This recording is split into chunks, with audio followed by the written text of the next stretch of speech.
கரூர் சம்பவத்தில் கூட பாதிக்கப்பட்ட அந்த 41 குடும்பத்துக்கு அரசு வேலை கொடுக்கறதாக விஜய் அறிவிச்சிருந்தாங்க. உங்களை பார்க்க வந்தது உங்க கூட்டத்தில் இறந்தவங்கள நீங்க அரசு வேலை எப்படி கொடுக்க முடியும்? பாதிக்கப்பட்டவர்களை விசாரணை விசாரணை பண்ணும்போது அவங்கள ஒருத்தர் சொல்லலாம், என்னன்னு சொல்லலாம், இந்த மாதிரி இல்லை தலைவர் லேட்டாக வந்தார் அதனால தான் என் குழந்தை செத்துச்சு சொல்லலாம். எல்லாமே சொல்லக்கூடிய வாய்ப்பு இருக்குல்ல. இப்போ நீங்கள் அரசு வேலை கொடுத்து ஏதோ இப்போ செய்துட்டீங்கன்னா ஒருவேளை நம்ம சொல்லாமல் அக்கறை இருந்துச்சுன்னா என்ன செய்யணும்? சிபிஐ ஏன் சார் இந்த 2 மாசமா தூங்கி நிற்குது? விசாரணை எங்கே போச்சு? ஒரு தான் சொன்னார், பவர் சென்டர் நான் மட்டும்தான். பார்க்குற இடம்லாம் பவர் சென்டர் ஆகுது. இது அப்போ என்னதான் நீங்கள் உளவியல் ரீதியாக என்ன படிச்சிருக்கீங்க, என்ன பேசுறீங்க? அந்த அந்த குழந்தைங்களுக்கு அது காணொலி வெளியே வந்துச்சுன்னா எவ்வளோ டிஸ்கரேஜாக இருக்கும். சாஃப்ட் டார்கெட் எங்கே தருமா? ஆசிரியர்கள், மாணவர்கள், மாணவிகள், செவிலியர்கள், மருத்துவர்கள். கலெக்டர் ஆஃபீஸில் போய் ரீல் எடுங்க, கலெக்டர் எழுப்பிட்டு, இல்லை நீதிமன்றத்துக்கு போங்க.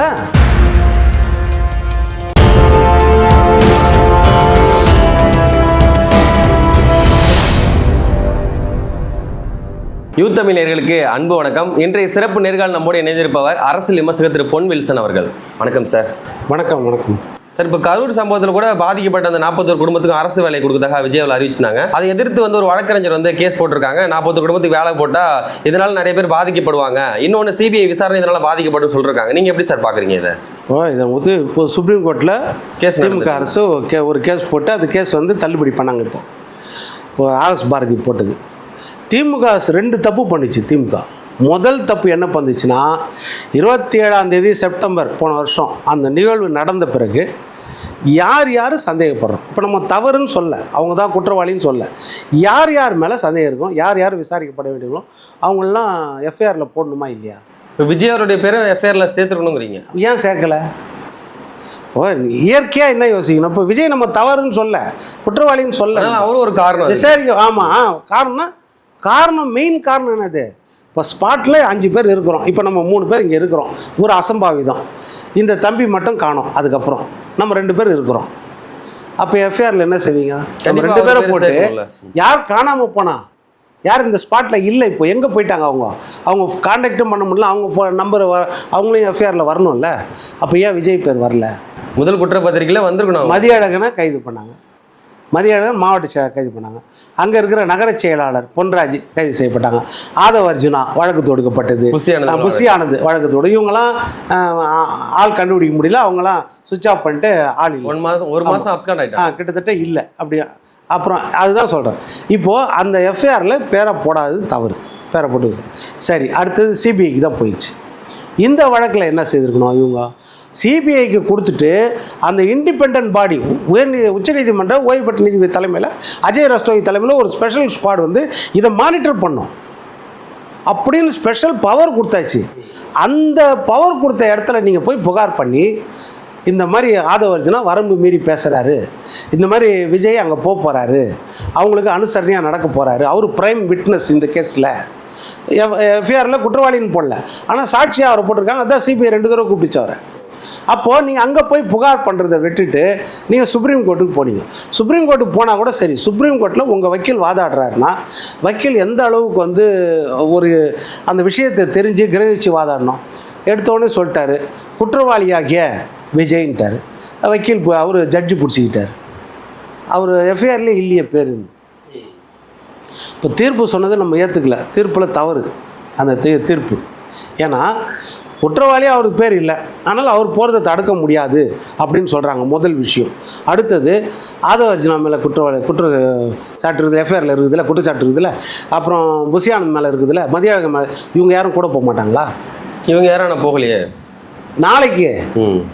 நாளைக்கு கரூருக்கு இவங்க எல்லாரும் போவாங்களா இல்லையா? போவாங்க. அப்போ இவங்க சுப்ரீம் கோர்ட்டு சொல்லுதில்ல, அவர் பேர் எஃப்ஐஆரில் இல்லை, அவர் போகிறத எப்படி தடுக்க முடியும்னு இல்லை. அப்போ மற்றவங்க பேர் இருக்குது எஃப்ஐஆரில், அவங்களாம் அப்போ போகக்கூடாது. ஆமாம், போகக்கூடாதுன்னு சொல்லுமா சுப்ரீம் கோர்ட்டு? சொல்லி அதை பற்றி முதல் விஷயம் அது சுப்ரீம் கோர்ட்டு. அடுத்தது என்னென்னா, ஒரு நிர்வாக ரீதியாக அவர் ஒரு முதலமைச்சர் போகிறத நம்ம தடுக்க முடியும், முதலமைச்சர் போகிறத தடுக்க முடியாது, அமைச்சர்கள் போகிறத தடுக்க முடியாது. எல்லாருக்கும் ஆர்டிக்கலில் உரிமை இருக்குது, அதுவும் முதலமைச்சருக்கெல்லாம் கூடுதல் உரிமை.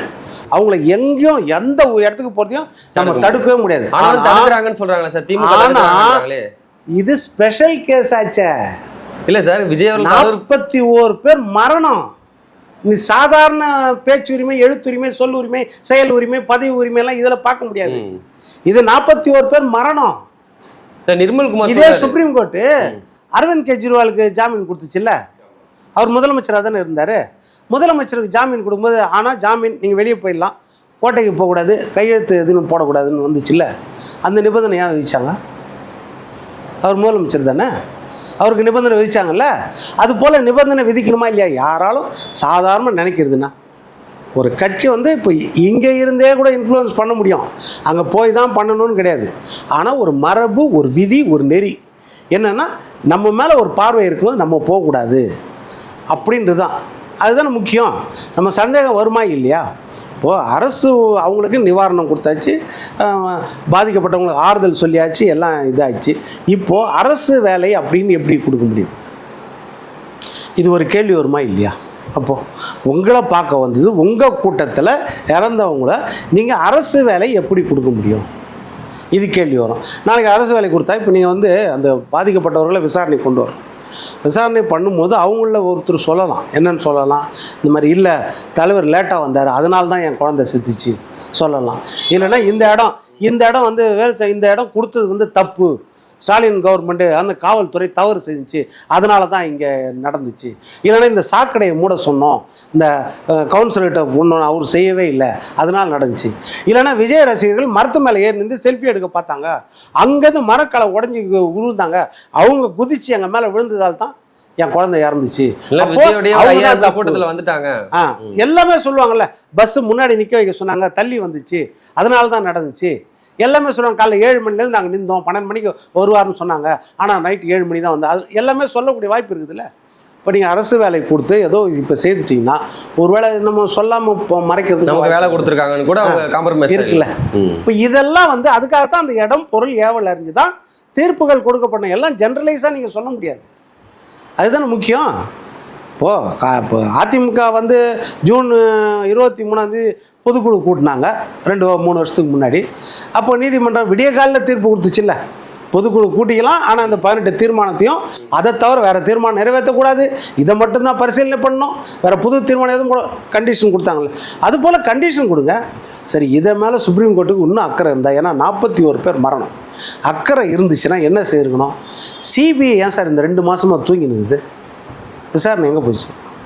அப்புறம் என்ன கேட்குறேன், அதுக்கு முன்னாடி அவசர அவசரமாக கூப்பிட்டு எல்லாரையும் விசாரித்தாங்க, இல்லைன்னு சொல்ல டெல்லியில் கூப்பிட்டு விசாரித்தாங்க, சிபிஐ அலுவலகத்தில் இங்கேயும் கூப்பிட்டு விசாரித்தாங்க, நம்ம விஜய் அவர்களை 2 முறை கூப்பிட்டு விசாரித்தாங்க, எல்லாரையும் விசாரித்தாங்கல்ல. தேர்தல் வந்ததால் கொஞ்சம் தள்ளி போட்டாங்க. எலெக்ஷனுக்கு அப்புறமாச்சும் அதே தள்ளி போட்டுக்க வேண்டிய அவசியமே கிடையாது. அதுக்கும் இதுக்கு என்ன சம்பந்தம்? விசாரணை தானே பண்ண போகிறேன். அதுதான் சொல்லுவாங்க. இப்போ ராஜீவ்காந்தி கொலை மே 21 91 தேர்தல், அதுக்கப்புறம் தேர்தலை தானே தள்ளி போட்டாங்க, விசாரணை தள்ளி போட்டாங்களா? நீங்கள் அந்த விசாரணை அவ்வளோ முக்கியம்னா தேர்தலை தள்ளி போட்டுக்கோங்க, இல்லைன்னா தேர்தல் நடக்கட்டும் விசாரணையும் நடக்கட்டும், 2 நடந்துருக்கணும்ல. சரி, அதுக்கு முடிஞ்சு 2 மாதம் ஆயிடுச்சுல்ல, அந்த விசாரணை எந்த அளவுக்கு முன்னேறி இருக்குதுன்னு என்ன தெரியும்? இல்லைன்னா இப்போ நீதிமன்றம் ஒரு தீர்ப்பு கொடுக்கலாம். என்ன கொடுக்கலாம்? இந்த இப்போ இன்ட்ரீம் இவங்க கொடுத்தாங்களே இடையெட்டு மனு திமுக, அதுக்கு என்ன சொல்லலாம்? சரி, ஒரு 6 வாரம் டைம் சிபிஐ கூப்பிட்டு நீங்கள் எப்போ முடிப்பீங்க? 6 வாரம் கழிச்சு நீங்கள் எந்த நிவாரணம்னாலும் நீங்கள் பண்ணிக்கலாம், அது வரைக்கும் போகாதீங்க சொல்லலாம்ல.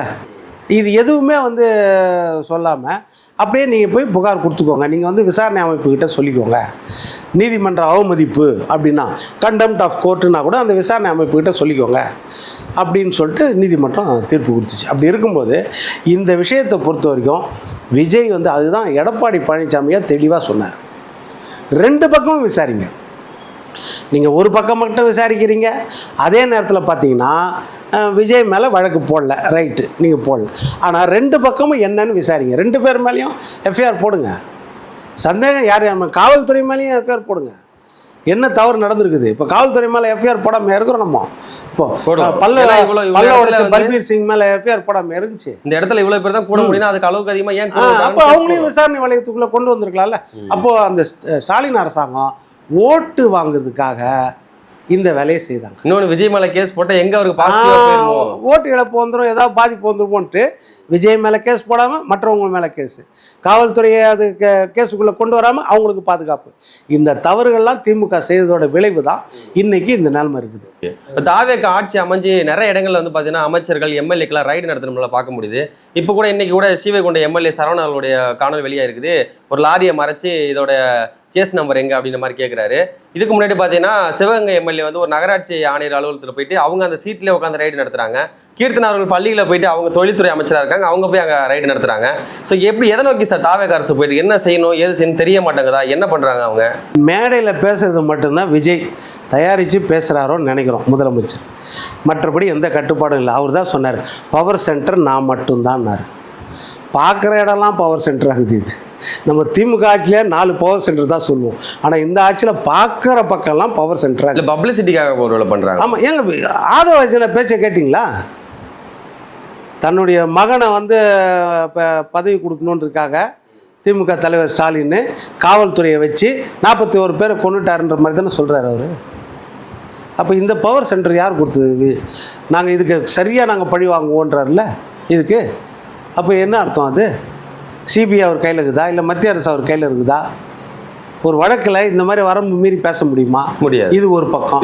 இன்னொரு பக்கம் நீங்கள் சொன்ன ஸ்ரீவைகுண்டம் எம்எல்ஏ, அந்த ஸ்ரீவைகுண்டம் எம்எல்ஏ மேலே ஒரு தாவேக்கா பெண் நிர்வாகி புகார் கொடுத்தாங்கல்ல, பாலியல் குற்றச்சாட்டு 2 பேர் பண்ணாங்க, அவங்கள ஆதரிக்கிறாருன்றது குற்றச்சாட்டு. அவர் தான் கூப்பிட்டு வர சொன்னாருன்னு சொன்னாங்க. இன்னைக்கு வரைக்கும் அந்த எம்எல்ஏ மேலே இது வரைக்கும் இருக்குதா?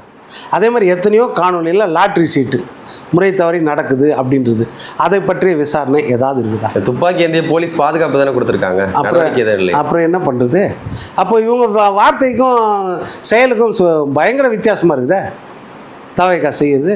இப்போ நீங்கள் சொன்ன மாதிரி இப்போ நம்ம கீர்த்தனா அவங்க அமைச்சர், அவங்க பள்ளி கல்வித்துறைக்கும் இதுக்கும் சம்மந்தமே கிடையாது.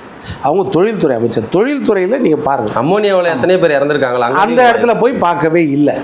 ஸ்கூலில் போய் அதுவும் அந்த பெண் குழந்தைகள், அந்த மாணவிகள் அரசு பள்ளியில் எவ்வளவு கஷ்டத்தோடு படிப்பாங்க. அதில் அவங்க பெரிய ஆளாக வர்றது எவ்வளோ பெரிய ஆரோக்கியமான விஷயம். அங்கே போய் அவங்கள டிஸ்கரேஜ் பண்ணுற மாதிரி பேசினா என்ன அர்த்தம்? இல்லை பள்ளி கல்வித்துறை அமைச்சரே சொல்கிறார்ல சார், அவங்க மரபு மீறிடல, அவங்க நியாயமாக தானே கேள்வி கேட்டாங்க. அது அடுத்ததுக்கு வரேன். இது தவறுன்றது எல்லா இடத்துலையும் தெரிஞ்சிச்சு. முதல் விஷயம், இவங்களுக்கு ஆய்வு பண்ண வேண்டிய அவசியம் இல்லை. ஆய்வுக்கான பயிற்சியே வேறு. பிள்ளைகள் மத்தியில் வந்து ஆய்வுக்கான பயிற்சியே வேறு. நீங்கள் பேச்சுலர் ஆஃப் எஜுகேஷன்லேயே பிஎட்லேயோ எம்எட்லேயோ அதெல்லாம் எவ்வளவு சொல்லிக் கொடுப்பாங்க, சைக்காலஜியோட எவ்வளவு சொல்லிக் கொடுப்பாங்க. இன்னொன்று சின்ன குழந்தைங்கள வீடியோவும் எடுக்கக்கூடாது, அதை எடுத்து வெளியிடக்கூடாது. அடுத்தது அதில் இன்னொரு இன்சல்டேஷன் என்ன அப்படின்னா, நீங்கள் கடைசி பெஞ்சு பிள்ளைங்கிட்ட கேட்டு பாருங்க, சொல்ல மாட்டாங்க. இப்போ கடைசி பெஞ்சில் இருக்கிறவங்களாம் என்ன படிக்க தெரியாதுன்னு அர்த்தமா? அப்போ என்னதான் நீங்கள் உளவியல் ரீதியாக என்ன படிச்சிருக்கீங்க, என்ன பேசுகிறீங்க? அந்த அந்த குழந்தைங்களுக்கு அது காணொலி வெளியே வந்துச்சுன்னா எவ்வளோ டிஸ்கரேஜாக இருக்கும். அவங்க பேரண்ட்ஸ்க்கு அது எப்படி இருக்கும்? இது இவங்க செய்த தப்பு. இமாலய தவிர வந்து நீங்கள் பள்ளி கல்வித்துறை அமைச்சர் செய்கிறாரு, இதை டிஃபெண்ட் பண்ணுறாரு, இதை நியாயப்படுத்துறாரு. இது வந்து ஏதோ ஒரு தவறு பண்ணிட்டாங்க, கரெக்ட் தான், அதுக்கு நாங்கள் கண்டிச்சிருக்கிறோன்னு சொன்னால் ரைட்டு. அவங்க ஏதோ ஒரு ஆர்வ மிகுதியில் பண்ணிட்டாங்க, இனிமேல் அந்த மாதிரி பண்ணக்கூடாதுன்னு சொல்லியிருக்கோன்னு சொன்னால் கூட ரைட்டு. அவங்க அக்கா மாதிரி வந்து கேட்டாங்கன்றாரு. அதோட இன்னொரு அர்த்தம் என்ன தெரியுமா? எங்கள் கட்சியில் அக்கா மாதிரி இருக்காங்க, அண்ணன் மாதிரி இருக்காங்க, மாமா மாதிரி இருக்காங்க, அதுவே சித்தப்பா மாதிரி இருக்காங்க, எல்லோரும் இனிமேல் ஸ்கூலில் கேட்பாங்கன்னு அர்த்தம். அதோட அர்த்தம் இவர் என்கரேஜ் பண்ணுறாருன்னா என்ன அர்த்தம்? அது தவறு கிடையாது. எங்கள் கட்சியில் யார் வேணால் அந்த மாதிரி கேட்கலாம், அமைச்சர்கள் போய் கேட்கலாம் அப்படின்றாருல. அது மரபை மீறலைன்னா அப்போ அது மரபு தானே, எல்லாம் போக ஆரம்பிச்சிடும். அப்போ அதுதான் நீங்கள் என்கரேஜ் பண்ணுறதுன்னு அர்த்தம். ஒரு பக்கம் பார்த்தீங்கன்னா நீங்கள் போய் ரீல்ஸ் எடுக்காதீங்க எங்கனாலும்ன்றாங்க. அப்போ பள்ளி, அதாவது சாஃப்ட் டார்கெட் எங்கே தருமா? ஆசிரியர்கள், மாணவர்கள், மாணவிகள், செவிலியர்கள், மருத்துவர்கள். ஆனவொடனே போய் ஆஸ்பத்திரியில் போய் எடுத்துடலாம், ஆனவொடனே எந்த ஸ்கூல்னால் போய் எடுத்துடலாம். ஏன்னா இவங்க தான் சாஃப்ட் டார்கெட். கலெக்டர் ஆஃபீஸில் போய் ரீல் எடுங்க, கலெக்டரை எழுப்பிட்டு, இல்லை நீதிமன்றத்துக்கு போங்க, ஜட்ஜை எழுப்பிட்டு அங்கே இன்டர்வியூ பண்ணுங்க, அங்கே ரீல்ஸ் எடுங்க, செய்யலாம்ல. ஒரு முனிசிபல் கோர்ட்டுக்கு போங்க, மேஜிஸ்ட்ரேட் கோர்ட்டுக்கு போங்க, அங்கே போய் எடுங்க ரீல்ஸு. யார் வேணான்னது? செய்ய முடியுமா? சாதாரண ஒரு விஏஓ ஆஃபீஸ்க்கு சட்டமன்ற இது பிரசிடென்ட் இருக்காங்க, ரெஜிஸ்டர் ஆஃபீஸ்லேயே போய் எடுக்க முடியாது நீங்கள் ரீல்ஸு. இது ஏன் இந்த பழக்கம் வருது, இவங்களுக்கு ஏன் இந்த பழக்கம் இருக்குது? அப்போது இதை கூட கட்டுப்படுத்த முடியலன்னா கண்டிக்கிறாங்களா சார் நிர்மல்குமார் அவர்கள்? யாரும் போகாதீங்க, கண்டிக்கிறது இல்லை சார், தண்டனை கொடுக்கணும் சார். இது எல்லாரும் கண்டிக்கிறது தான். அது கலைஞர் கருணாநிதி அந்த காலத்தில் கண்டிப்பார். அது எல்லா இடத்துலையும் கண்டிப்பார். பேனர் வைக்காதீங்க, காலில் விழுதாதீங்கன்னு மறுபடியும் அந்த மாதிரி வச்சவங்க மேலே எடுத்த நடவடிக்கை என்ன? நீங்களே பார்த்தீங்க, ஒருத்தர் இந்த நம்ம எங்கள் ஆலந்தூர்லையா பாலியல் வன்கொடுமையில் ஈடுபட்ட வேம்புலின்னு நினைக்கிறேன் நிர்வாகி, அவர் ஒரு கூட்டத்திலையும் கலந்துட்டார். அதுக்கப்புறம் அப்புறம் அரசு நிகழ்ச்சியிலே கலந்து இப்போது நீங்கள் இப்போ திமுக அரசாங்கத்தில் என்ன செய்வாங்கன்னா, காவல்துறையில் தகவல் பண்ணிட்டாங்கன்னா அவங்கள வந்து நாங்கள் வந்து ட்ரான்ஸ்ஃபர் பண்ணிட்டோம் அப்படின்வாங்க. அவங்கள இல்லை ஒன்று காத்திருப்பு பட்டியல்னுவாங்க, இல்லைனா அவங்கள வந்து இடத்த மாற்றிட்டோன்னுவாங்க. நீங்கள் ஒரு 6 மாதம் கழித்து அதே ஸ்டேஷனுக்கு போனால் மறுபடியும் அங்கே தான் வேலை செய்துருப்பாங்க. இல்லைன்னா என்ன செய்வாங்க, அண்ணா நகர்லேருந்து கூப்பிட்டு ஐநாவரத்தில் போட்டிருப்பாங்க, 5 நிமிஷம் ட்ராவல். அவ்வளோதான், யாருக்கும் தெரியாது. அவ்வளோதான். அதே மாதிரி கட்சியில் பார்த்தீங்கன்னா தற்காலிக நீக்கணுவாங்க. 6 மாதம் 1 வருஷம் கழிச்சு பார்த்தா அவர் உள்ளே இருப்பார். என்னென்னா அதை ரிவ்யூ பண்ணிட்டோன்னுவாங்க, அது சொல்ல மாட்டாங்க, வெளியே தெரியாது. அதுபோல் இவர் வந்து அந்த கூட்டத்தில் கலந்துக்கிறாரா? அது எப்படி கலந்துக்கிறார் அவர் நிர்வாகி? அப்போ நீங்கள் நீக்கம் பண்ணுறதெல்லாம் வெறும் கண் துடைப்பு நாடகம் தான். அதனால தான் மறுபடியும் அந்த ரீல்ஸ் வருது. காரணம் இதெல்லாம் ஒரு பக்கம் சார், மக்களுக்காக என்ன செய்கிறீங்க? முக்கியமான விஷயம். லஞ்சத்தை ஒழிக்கிறதுக்கு நிறையா பாடுபடுறாங்க. லஞ்சம் ஒழிஞ்சிருக்குன்னு சொல்கிறாங்க சார் தமிழ்நாட்டில். இப்போ லஞ்சம் ஒழிஞ்சிருக்குதுன்னு சொல்கிறாங்கன்னா ஆரம்ப கட்டத்தில் நம்ம இல்லைன்னு சொல்லலை, அவர் முயற்சி எடுக்கிறார், நம்ம தவறு கிடையாது, அவர் முயற்சி எடுக்கிறாருன்னு நம்ம பார்க்குறோம். ஆரம்ப கட்டத்தில் புதிய அரசாங்கங்கள் எல்லாமே இந்த மாதிரி ஆரம்ப கட்டத்தில் செய்கிறது இயற்கை பண்ணுவாங்க. 1 வருஷம் கழித்து தான் அதனுடைய நிலைப்பாடுகள் என்னன்னு தெரியும். நீங்கள் ஒரு விஷயம், இப்போ விழுப்புரத்தில் இந்த ஞான சௌந்தரி அரசு வழக்கறிஞர்கள் பப்ளிக் ப்ராசிக்யூட்டர்ஸும் கவர்மெண்ட் ப்ளீடர்ஸும் நியமிக்கணும். கிட்டத்தட்ட 800 பேருக்கு மேலே நியமிக்க வேண்டியது இருக்குது.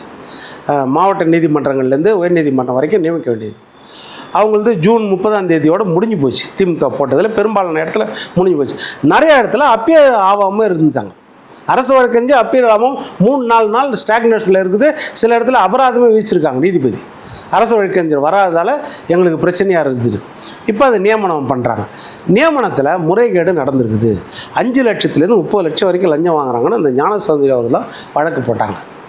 வழக்கு போட்டிருக்காங்களே, அதோட நிலைமை என்ன ஆச்சு எதுவும் தெரியல. இப்போ அப்போ குற்றச்சாட்டுகள் வந்துன்னு தான் இருக்குது இந்த அரசாங்கம் மேலே. அந்த குற்றச்சாட்டுகள் வந்து இப்போ தெரியாது, 6 மாதம் 1 வருஷம் கழிச்சு தான் தெரியும் எந்த அளவுக்கு. பட் இவங்க வந்து பெரும்பாலான இடத்துல நீங்கள் சொன்ன மாதிரி ஊழல் இருக்கக்கூடாது அப்படின்னு முயற்சி பண்ணுறாங்க. அது வரவேற்கக்கூடியதான், நம்ம இல்லைன்னு சொல்ல. ஆனால் அது 1 வருஷம் கழித்து தான் அதோட ரிசல்ட் தெரியும் என்ன ஏது அப்படின்னு. அதே மாதிரி எடுத்த உடனே 2500 ரூபான்னு சொன்னாங்கல்ல, தமிழ்நாட்டில் உள்ள அத்தனை குடும்ப தலைவிகளுக்கும் ரேஷன் கார்டை கூட சொல்ல. அவங்க தேர்தல் வாக்குறுதி எடுத்து படிச்சு பாருங்கள்.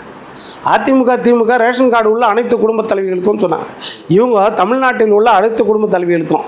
ஆனால் திமுக ஆட்சிக்கு வந்து 2.5 வருஷம் கழிச்சு தானே சார் கொடுத்தாங்க. இவங்க வந்து 2 மாதம் தானே, அது கொடுக்கலாம்ல போக போக.